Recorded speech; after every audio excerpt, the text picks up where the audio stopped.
हाँ जी बच्चों, financial management में भी तीसरा चैप्टर शुरू करने जा रहा हूँ। After completing ratio analysis and leverage, now this is the time to start cost of capital, the third chapter.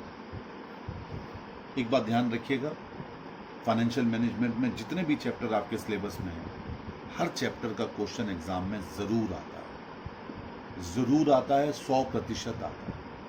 यानी ये मान के चलिए कि 60 नंबर की आपकी फाइनेंशियल मैनेजमेंट है, तो जितने भी चैप्टर्स आपको करवाए जाएंगे वो उन 60 नंबर के एग्ज़ाम में क्वेश्चन में ज़रूर आएगा। जैसे रेशियो एनालिसिस 10 नंबर का ज़रूर आएगा, हर हाल में आएगा। लीवरेज 6 नंबर का ज़रूर आएगा, यानी 16 नंबर तो आपने अब तक अपने सिलेबस को पूरा किया है आउट ऑफ 60। अब कॉस्ट ऑफ कैपिटल जो शुरू करने जा रहा हूँ, ये भी लगभग 8 नंबर या 10 नंबर तक का क्वेश्चन आता है एग्ज़ाम में। तो इसलिए आप ये मान के चलिएगा कि जितने भी चैप्टर्स आपके सिलेबस में हैं वो सब के सब एग्ज़ाम में आने वाले हैं, ये ध्यान रखिए। अब क्या है कॉस्ट ऑफ कैपिटल, बड़े ध्यान से सुनिएगा। द फाइनेंशियल मैनेजर जो किसी कंपनी में अपॉइंट किया जाता है, उसका बेसिक टास्क क्या है, उसका क्या कार्य है अपनी कंपनी में। पहला है कि फंड को प्रोक्यूर करे, प्रोक्यूरमेंट ऑफ फंड, फंड को जुटाए और उसका इफेक्टिव यूटिलाइजेशन करे। पैसे को इकट्ठा करना और उसके बाद उस पैसे को ऐसे इन्वेस्ट करना जिससे कि उससे मैक्सिमम प्रॉफिट कमाया जा सके। आप याद कीजिए, फाइनेंशियल मैनेजमेंट के दो उद्देश्य हैं, मैक्सिमाइजेशन ऑफ प्रॉफिट और मैक्सिमाइजेशन ऑफ वेल्थ। तो ऐसी कंडीशन में फाइनेंशियल मैनेजर का यही उद्देश्य है कि वो अलग अलग सोर्सेज से फंड को जुटाए। आप याद कीजिए, मैंने कल के लेक्चर में भी ये बोला था कि फाइनेंस डिसीजन इस वक्त हम लोग पढ़ रहे हैं, जिसमें पहला पढ़ा हमने लीवरेज, जिसमें ये बताया गया कि कोई भी लीवर्ड फर्म ज़्यादा बेटर है जिसमें अपनी कैपिटल के साथ साथ डेट का भी समावेश हो। ऐसी कंडीशन में फाइनेंशियल मैनेजर एक कैपिटल स्ट्रक्चर डेवलप करता है। ये भी चैप्टर आपके सिलेबस में, इसके बाद वही करवाऊंगा। कैपिटल स्ट्रक्चर डेवलप करता है जिसमें वो ये बताता है कि मेरे पास इक्विटी कैपिटल इतनी होनी चाहिए कंपनी में, प्रेफरेंस शेयर कैपिटल इतनी होनी चाहिए, डिबेंचर्स इतने होने चाहिए, रिटेन्ड अर्निंग हम इतनी इस्तेमाल करेंगे। कोई नई कंपनी हो तो वहां 3 चीजें, पुरानी कंपनी हो तो वहां 4 चीजें। कि इक्विटी कैपिटल से हम इतना पैसा जुटाएंगे, जैसे आपने डेट इक्विटी रेशियो पढ़ा, क्या कहता है 2:1, यानी आपका डेट्स डबल होना चाहिए आपकी इक्विटी कैपिटल से। तो इस तरीके से वो भी आपको आगे बताया जाएगा कैपिटल स्ट्रक्चर वाले चैप्टर में। ऐसी दशा में जब कैपिटल स्ट्रक्चर वो डेवलप करता है तो स्वाभाविक सी बात है, इसको डेवलप करने से पहले उसे ये जानना पड़ता है कि इन सारे सोर्स ऑफ फाइनेंसिंग की कॉस्ट क्या है, लागत क्या है। मैं अगर 10 लाख रुपए इक्विटी कैपिटल से जुटा रहा हूं तो मुझे उसके बदले में कितना पे करना होगा। अगर मैं प्रेफरेंस शेयर कैपिटल से, मेरा स्ट्रक्चर कहता है कि 5 लाख रुपए प्रेफरेंस शेयर कैपिटल से जुटाओ, तो मुझे उस पर कितना पेमेंट करना पड़ेगा। डिबेंचर से अगर मैं 8 लाख रुपए जुटाता हूं तो मुझे उस पर कितना पेमेंट करना पड़ेगा। ये लागत कही जाती है। लागत दो प्रकार की होती है बेटे, एक होती है एक्सप्लिसिट और एक होती है इम्प्लिसिट। एक्सप्लिसिट कॉस्ट वो है जो वास्तविकता में हमको पे करनी है। For example, equity share capital पर आपको डिविडेंड पे करना है और ये डिविडेंड आपको दिख रहा है कि हां, मैंने 10 लाख रुपए की कैपिटल जुटाई है और मेरे जैसी फर्म सेम इंडस्ट्री में 12% का डिविडेंड पे करती हैं प्रतिवर्ष, तो ये एक्सप्लिसिट कॉस्ट हो गई। यानी 10 लाख रुपए जुटाने की कॉस्ट हो गई 1,20,000 रुपए, जो हर साल हमें डिविडेंड के तौर पर पे करने होंगे। आपने देखा होगा प्रेफरेंस शेयर कैपिटल के आगे 8% या 10% जैसी फिगर जुड़ी रहती हैं। वो क्या होता है? वो प्रेफरेंस शेयर कैपिटल पर पे किए जाने वाला रेट ऑफ डिविडेंड होता है। तो नेचुरल सी बात है कि वो प्रेफरेंस शेयर कैपिटल की एक्सप्लिसिट कॉस्ट हो गई। डिबेंचर्स के आगे भी आपने देखा है रेट ऑफ इंटरेस्ट जुड़ी रहती है, 4% हो, 5% हो, 6% हो, 8% हो। आपने देखा होगा बॉन्ड्स के आगे भी परसेंटेज जुड़ी होती है। डिबेंचर और बॉन्ड में बस यही फर्क है, दोनों ही लोन है, लेकिन बॉन्ड में एक निश्चित समय अवधि होती है, एक बॉन्डेशन होती है कि आप इतने से पहले आप अपने पैसे को हमसे प्राप्त नहीं कर सकते। एक लॉक इन पीरियड होता है, इसलिए उसका नाम बॉन्ड है।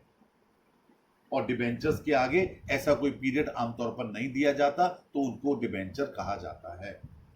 अभी जब आप सोर्सेज ऑफ फाइनेंस का एक चैप्टर आपको मैंने दिया नहीं है शायद थ्योरी में, वो जब मैं आपको दे दूंगा तो उसको पढ़ते रहिए हल्का हल्का, तो वहां पर ये सारी चीजों के जवाब आपको मिल जाएंगे जो हम बार बार आपसे बीच में कहते हैं। तो इन सब की एक्सप्लिसिट कॉस्ट है। लेकिन आप कहेंगे सर इंप्लिसिट कॉस्ट क्या है? वो कॉस्ट जो दिखती नहीं है, लेकिन वो कॉस्ट है जरूर। क्या नहीं दिखती है और कैसे है? Retained earnings. आपके व्यापार में पैसा पड़ा हुआ है, पिछले वर्षों का लाभ, उसे आपने अपने शेयर होल्डर्स को डिविडेंड के तौर पर नहीं बांटा। आपने कहा कि मुझे नया प्रोजेक्ट शुरू करना है, चलो ना मैं इक्विटी कैपिटल से पैसा मंगवाता हूं, ना मैं प्रेफरेंस शेयर कैपिटल से पैसा मंगवाता हूं, ना मैं डिबेंचर से पैसा मंगवाता हूं। मैं सारा का सारा जो पिछले वर्षों के मेरे लाभ जिनको मैंने रिटेन कर रखा है, उसको अपने बिजनेस में इस्तेमाल करता हूं।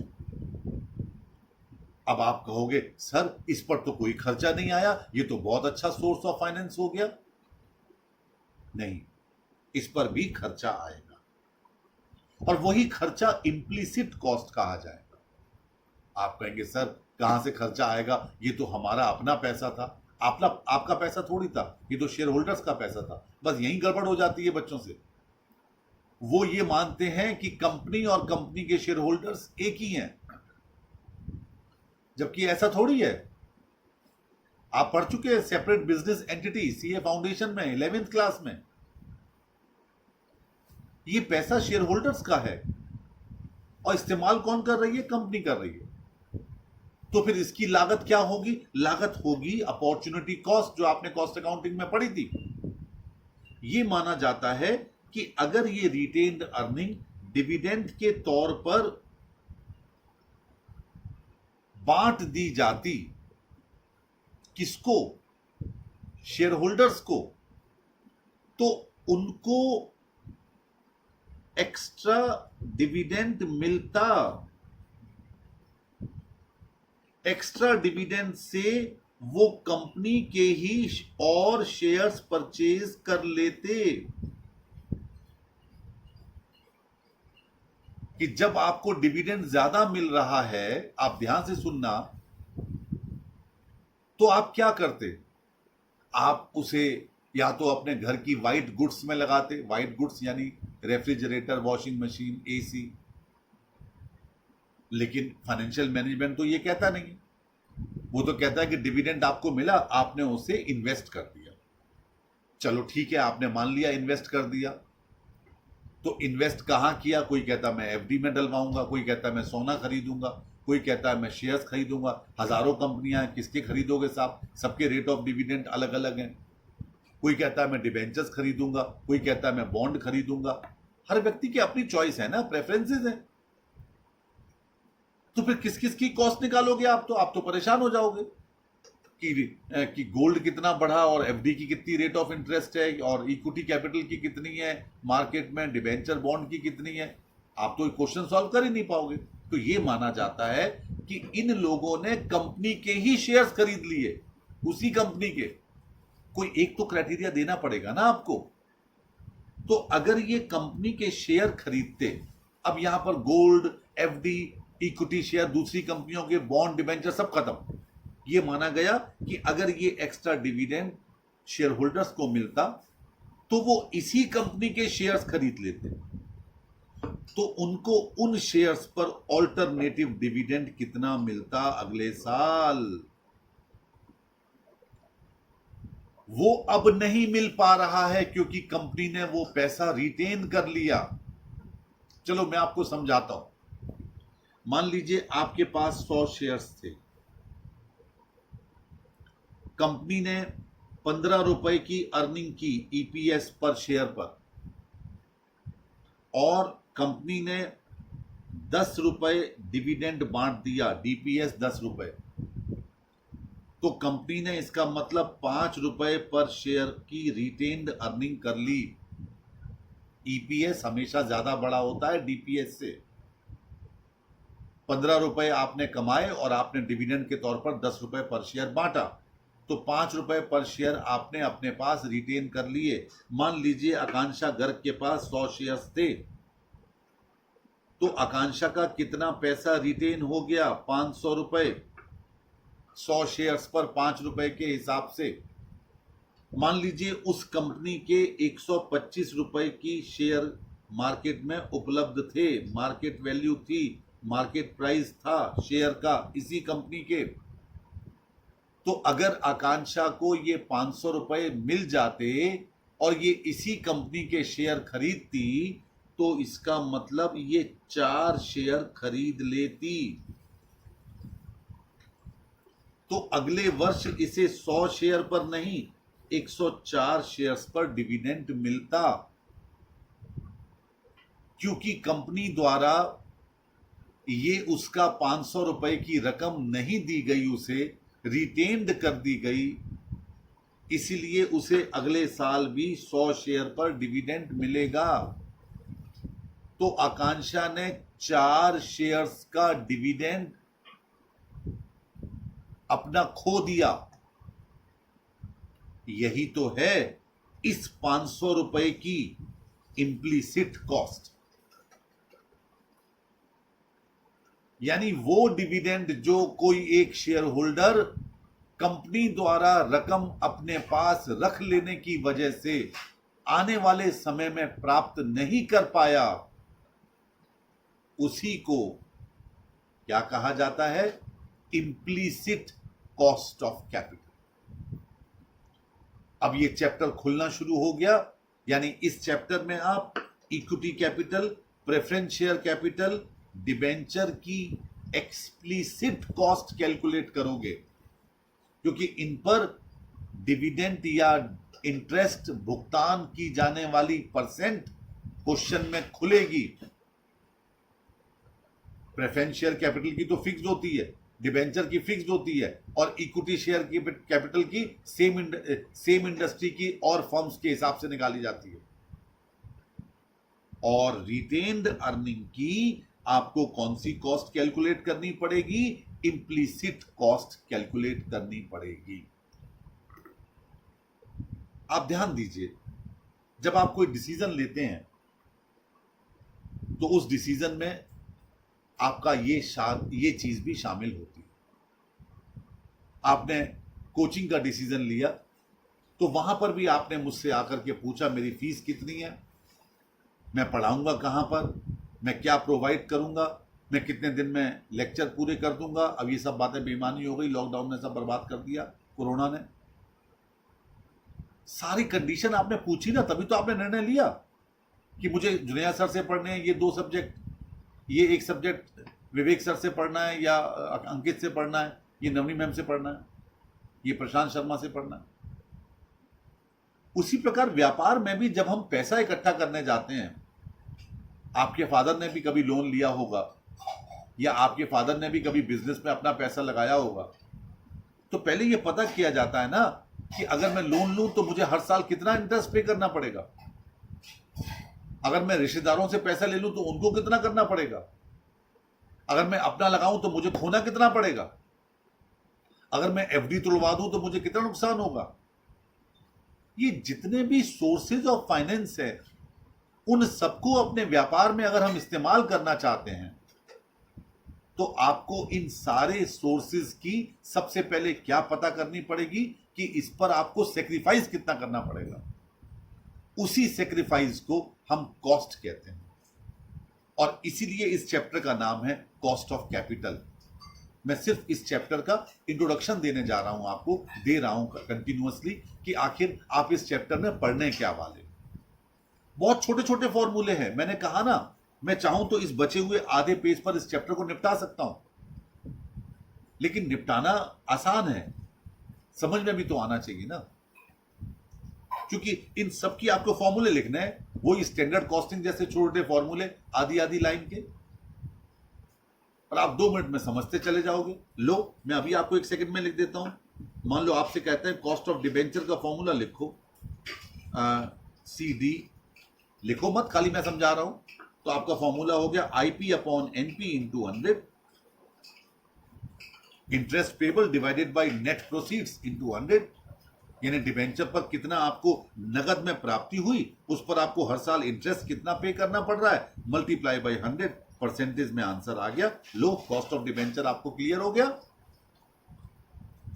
ऐसी प्रेफरेंस शेयर्स का CP फॉर्मूला हो गया PD divided by NP into 100। लो, एक और फॉर्मूला भी हो गया, लेकिन ऐसी जल्दबाजी नहीं करनी, हमें समझना।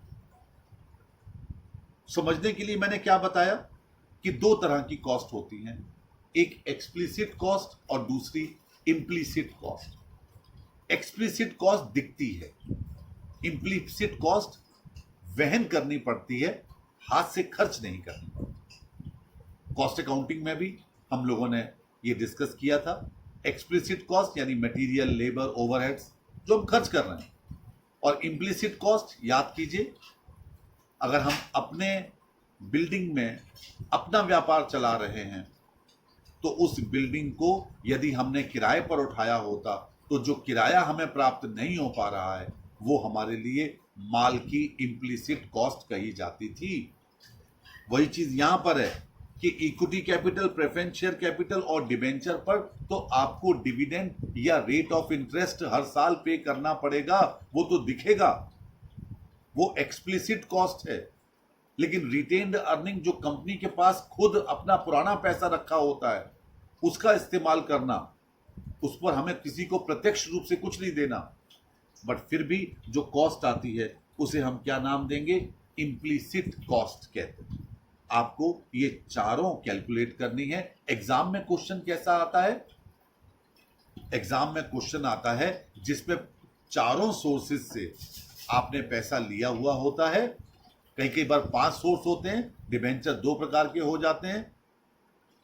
आपको पांचों की weighted average cost of capital निकालनी होगी या marginal average cost of capital निकालनी होगी। इस तरह का क्वेश्चन एग्जाम में आपको करने को मिलेगा, जिससे वो सबकी कॉस्ट इंडिविजुअली भी निकलवा लेगा और फिर एवरेज भी निकलवा लेगा। यही है इस चैप्टर का लेखा जोखा। अब सबसे पहले हेडिंग डाल दीजिए कॉस्ट ऑफ डेट। अब हम मतलब कैलकुलेशन की तरफ चल रहे हैं। Cost of long term debt.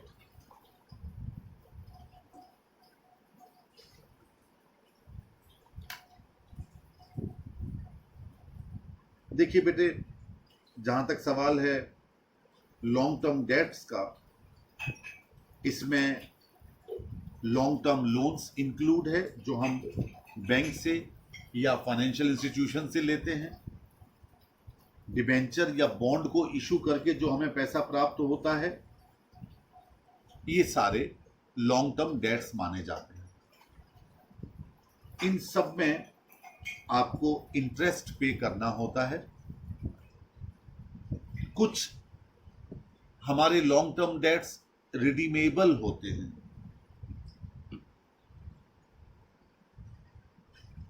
और कुछ इररिडीमेबल होते हैं।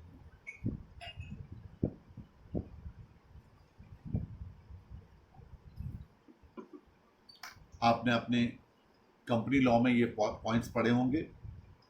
रिडीमेबल बॉन्ड्स या रिडीमेबल डिबेंचर्स वो होते हैं जिसको पेमेंट करने की तिथि या पीरियड और पेमेंट करने का अमाउंट, यानी रिडीमेबल वैल्यू या रिडेम्पशन वैल्यू और मैच्योरिटी पीरियड पहले से ही अनाउंस कर दिया जाता है at the time of issue of these debentures. ऐसे डिबेंचर्स को रिडीमेबल डिबेंचर कहा जाता है। इररिडीमेबल का मतलब ये मत समझिए कि जिनका पेमेंट ही नहीं होता। इररिडीमेबल डिबेंचर्स वो होते हैं जिनका पेमेंट कंपनी अपने जीवन काल में नहीं करती। वो तभी करती है जब कंपनी का लिक्विडेशन हो रहा होता है, कंपनी का समापन हो रहा होता है, तब कंपनी इसका रिडेम्पशन करती है, मैच्योरिटी वैल्यू होती है इसकी। तो ऐसे डिबेंचर्स या बॉन्ड को हम इररिडीमेबल डिबेंचर या बॉन्ड कहते हैं। लेकिन इनके फॉर्मूले डिस्कस करने से पहले हमें कुछ फीचर्स डिस्कस करनी होंगी, और वो मैं अगले लेक्चर में आपके साथ डिस्कस करूंगा। That's all.